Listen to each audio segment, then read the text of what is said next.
Hi, in this video, a quick look at how to compress MIDI velocities in Reaper. So I've got this little bit of piano here and I just want to narrow the dynamic of the velocities just a little bit. We've got this piece here. And I'll just open this up in the MIDI editor.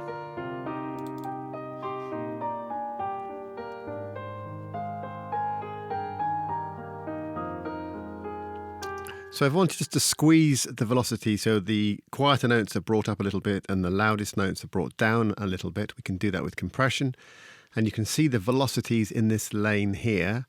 And if you want to open up a lane with velocities because you're not seeing it, you can go to the options here and select velocity. So if you go in there, if you go to lanes with events, it will show you all the lanes with events, and then we can just choose velocity there. And then these items here are the actual velocity levels, and they get redder as they go higher. So to apply compression to these velocities, I find it's better to work in the velocity lane rather than working in the grid up here.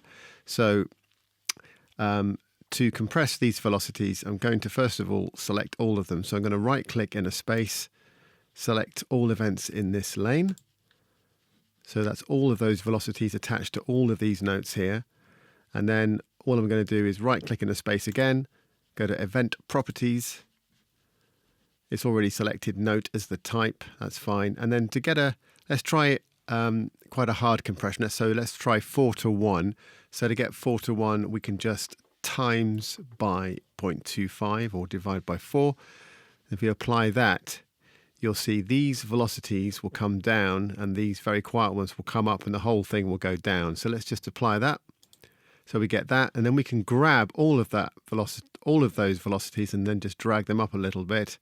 And you can see the dynamic range has been squeezed quite a bit. So let's just hear a bit of that.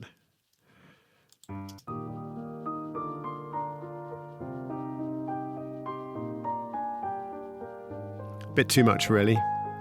Takes out quite a lot of the expression. So let's just undo that. Down, and that's what we had. So we've still got them all selected. Let's try 2:1 compression. Let's try point times 0.5. Apply that. That looks a bit better. Bring it up a bit. Grab them all, bring that up. So we've squeezed it a little bit, but not as much as before. Let's have a listen.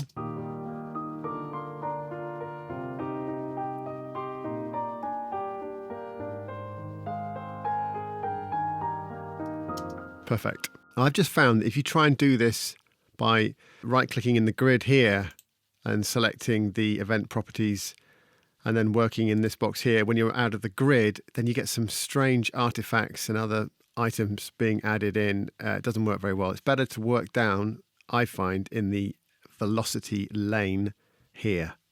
Anyway, hope that helps. Cheers for now.